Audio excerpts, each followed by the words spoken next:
1079 KNOX FM.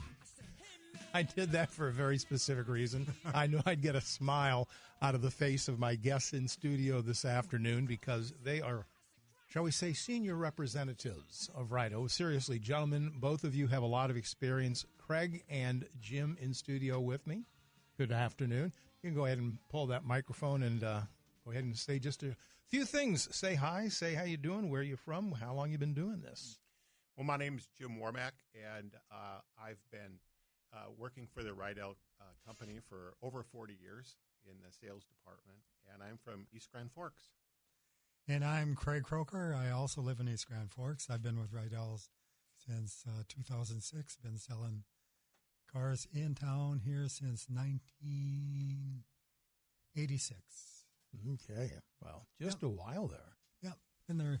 Enjoyed the business. Yeah, so it's good to have you gentlemen. This is a regular edition of the first half hour of a KNOX afternoon. I'm Mark Ewens, your host. Good to be a part of your day.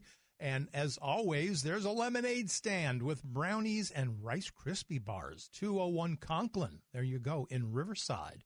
So when y'all are done, you can drive up there and get some lemonade and some Rice Krispie bars. So sales, these gentlemen are with sales. So if you've got sales questions, you can certainly give us a call, 775-5559, or you can text to that same number, and these gentlemen will be able to help you out as best as they can. The GM store. Yeah, make sure that I get that right. Thank you very much. The sales for the GM store. So I should have known that right off the bat, but, knowing you folks, you would have corrected me soon enough, and thank you for that. 775-5559. You're on Rydell Car Talk. Go ahead, caller. Yeah, I got a question for Craig. I used to know his dad and bought Ford vehicles from his dad, Dick, down in Fargo. But my question is, I've got a problem with my Cadillac SRX that came from Rydell's. All the gauges went to zero. The temp gauge, the gas gauge, power door locks didn't work, power windows didn't work. So I just rushed home and parked it. What do you think the problem is, and how do I fix it? All right. Thanks. Well, this is sales, so they're going to refer you to? Probably the service department, but a little input on that. What I would say is nowadays with all the electronics in the vehicles, a lot of them have actuators. And anytime one of these actuators fault or whatever, it might take out the whole system temporarily until they what we have a new word nowadays is called reboot the system. So it's a very simple thing most of the time, but just bring it into our service department, and we've got very wonderful staff to take good care of you. So an easy fix. Yeah, I think it is. Yeah. So we've got sales, Rydell GM with us in studio, Jim and Craig together. So if you've got a question on sales, 775-5559, you can call or text. A texter wants to know which one of you two is the oldest. Go ahead, Jim. I think you are probably. I know I am. Yeah. More experienced. That's, Jim's more experienced than I am. Younger than I am, but he has much more experience. Okay, so Craig is admitting the fact that he's the more mature individual in the booth. Whoa, I don't think we'd go that way if you asked Jim. Whoa, okay. Rapidly moving forward here. Sales in the house on this Tuesday edition of the KNOX Car Talk. Rydell GM sales in the booth. So if you've got a question, 775-5559, you can go ahead and call or text to that. So while we're waiting for somebody to chime in, and folks are probably out mowing lawns or doing other things right about now, or they're still recovering from Ryan Joe, any big sales going on right now we can talk about? Well, we have a pretty good lease special right now on a Chevrolet Crew Cab, and you can lease a new Chevrolet Crew Cab, four-wheel drive, and North Dakota tax and license, 10,000 miles a year. It's $449 a month, and that's an unheard of lease special. It's a great deal, and we have many to choose from, actually. So, yeah, come on down and take a look and come for a test drive and ask for Craig or Jim. A lot of times when we run these specials, a lot of people will run a onesie, twosie type thing and make it sound like it's a real big thing. And when the guest comes in, it isn't have a big selection to choose from. But at Rydell's, I tell you what, our inventory is just superb. Mm-hmm. We've also got a little Chevy Trax that's at $349 a month. Again, folks, as Jim touched on, it's just your first payment down. To get into a new car for that kind of money nowadays is unheard of. You got a full 3 years worth of warranty. You never have a maintenance cost of any sort. Leasing has gotten very popular, so that's kind of why we're pushing it. Mm-hmm. Okay. Now the texts are in at 775-5559. What is the difference between GMC and Chevy in pickups? Well, that's a great question. I get that question quite a bit, actually. And really, the difference is in the styling of the vehicle.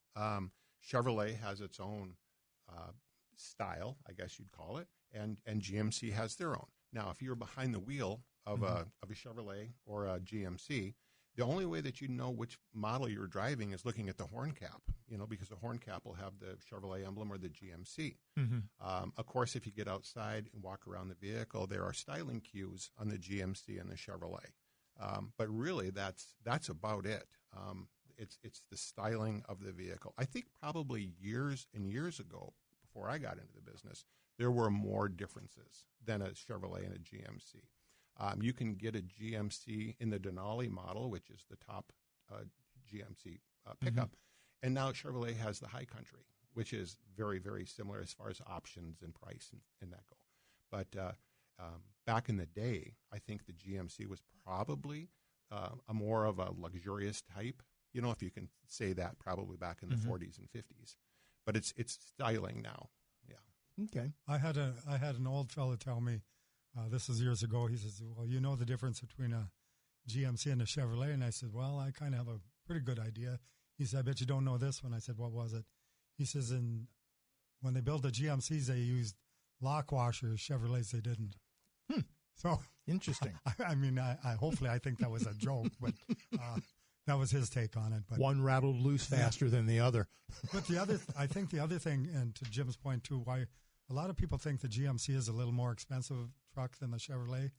And years ago, and Jim, you might correct me if I'm wrong, but GMC was coupled with Oldsmobile and Buick a lot of times. So those three were their own entity, and that was more of a luxurious side of things in the GM lineup, if you will. And so I think that just kind of went with the flow, and everyone always thought the GMC was a little more of a pickup. But to Jim's point, in all reality, they're the same truck. Sure. Some text here at 775-5559. What are the used car interest rates now?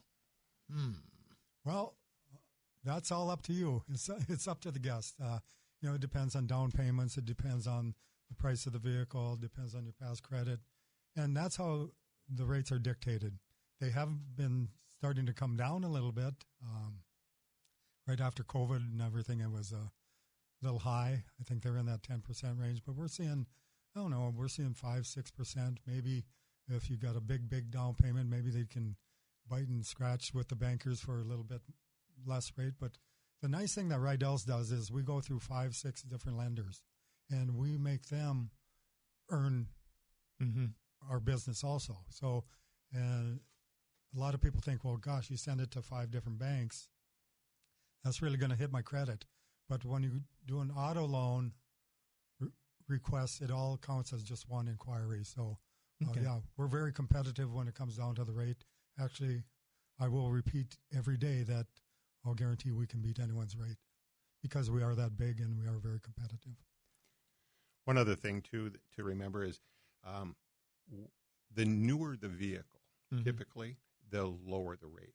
Sure. And so if you're looking at a 2010, 12, 13 model vehicle, because of that price of that vehicle is a little less, the rates do tend to be a little higher. Not because of your credit by any means. It's just kind of the way the banks operate. They have tiers. So they'll have a new car tier, and that new car tier might be at 25, 24, 23, maybe 21 even, tier.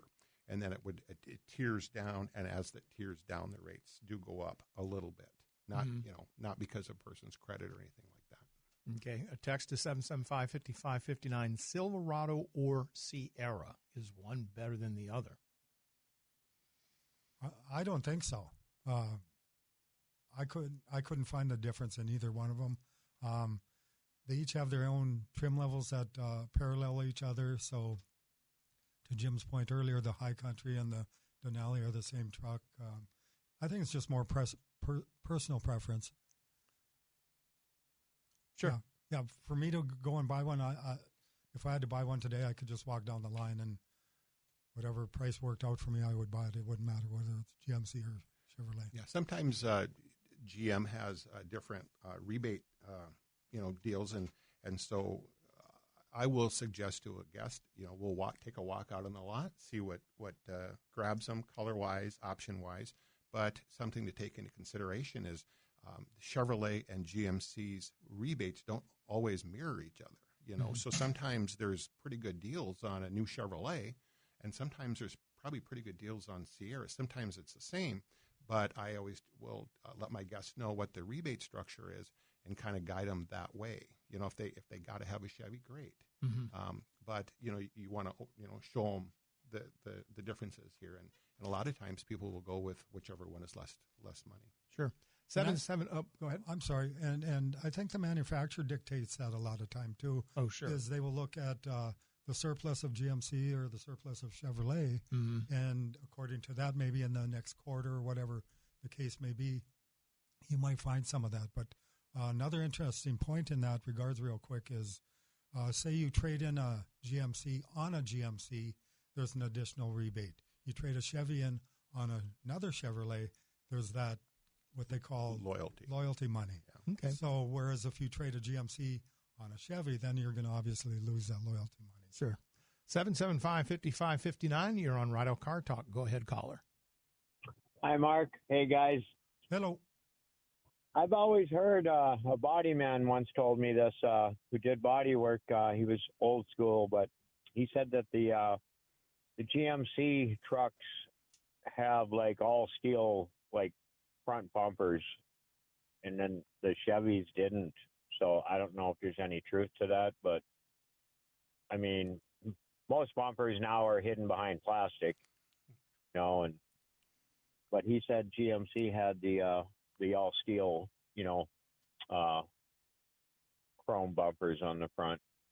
All right. Well, as compared to the other trucks, But GMC is the truck builder, okay.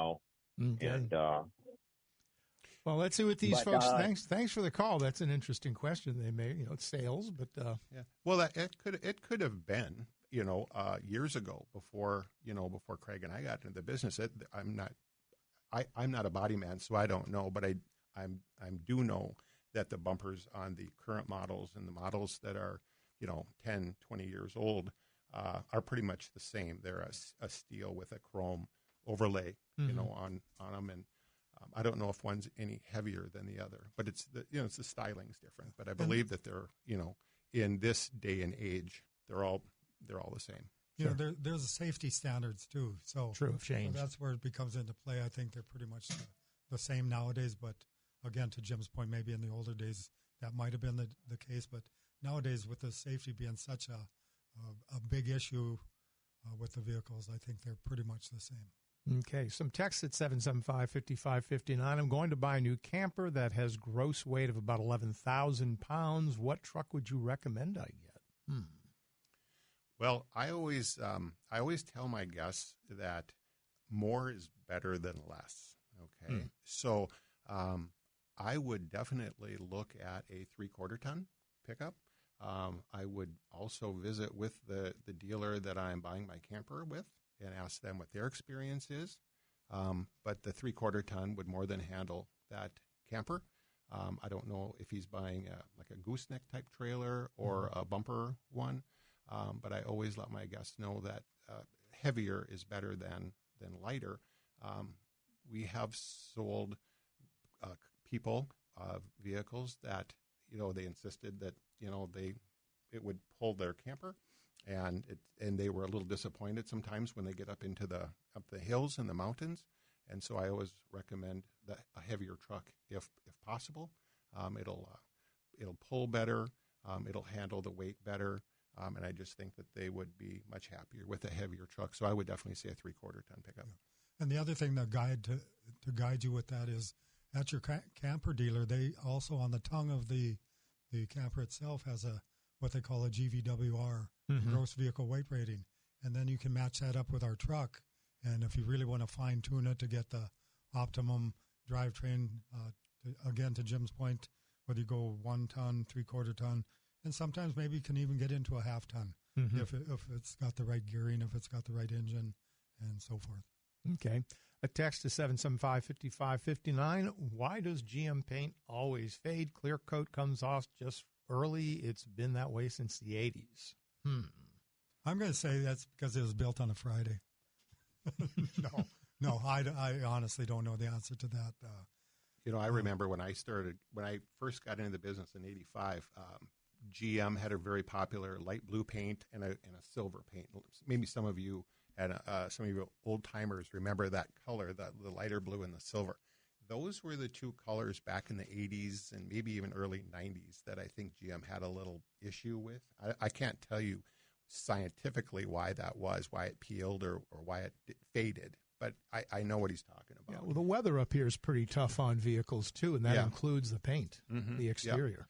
Yeah. But I'm pretty sure, I know for a fact that GM has corrected that. That's something that happened, again, 20, 30 years ago, and we don't really see that ever anymore. Yeah, I don't see any clear coat peeling and the clear coat's got to go before the paint fades, so we don't really see any of that. There's a little bit of clear coat action going on the wheels of the new trucks and stuff like that. That might start cracking a little bit, but when it comes down to the paint, I think it's as nice as it can get. A text to 775-5559. Does a 2,500 or larger pickups have a lease program? They do not. GM, years ago, I think, now it's been a while, does not lease 3/4 or 1 ton pickups. And I don't know their official reason why. I can't answer why. It could have to do possibly with, leasing them to businesses, and then they get probably, I'm going to use overworked, perhaps, and so they don't have a lease program on a 3/4 ton or 1 ton right now. Sure. We're listening to Rydell Car Talk, a regular feature of the first half hour here of a KNOX afternoon. Let me see here. Do any trucks come from the factory with air suspension? They do.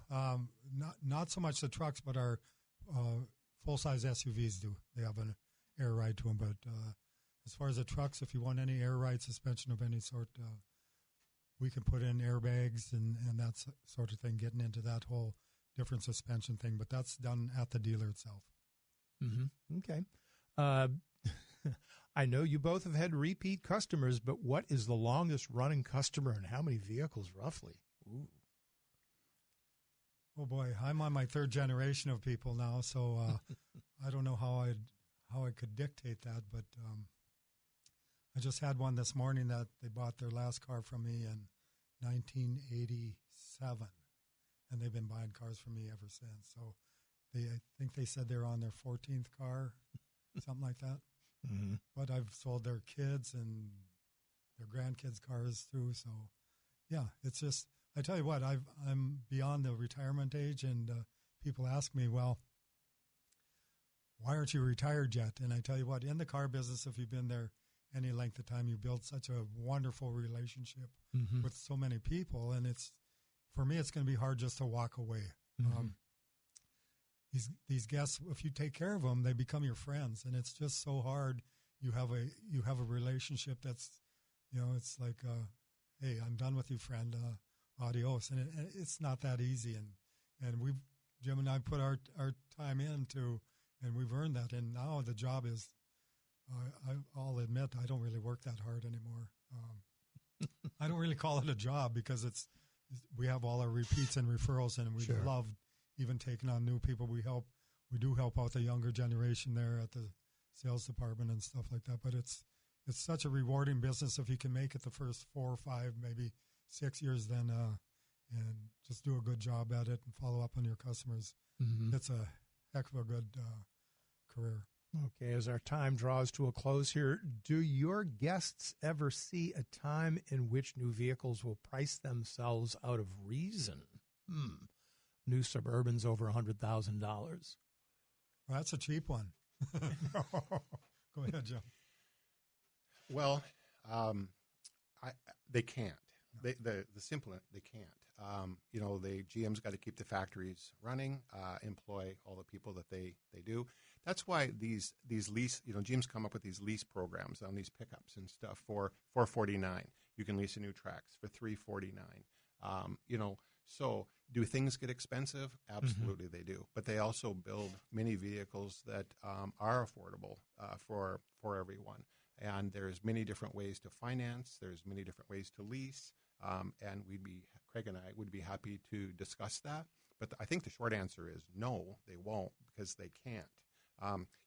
The government puts, a lot of safety stuff in play. And so things do get more expensive because of that, I think, has something to do with it. But I don't think that they will, no.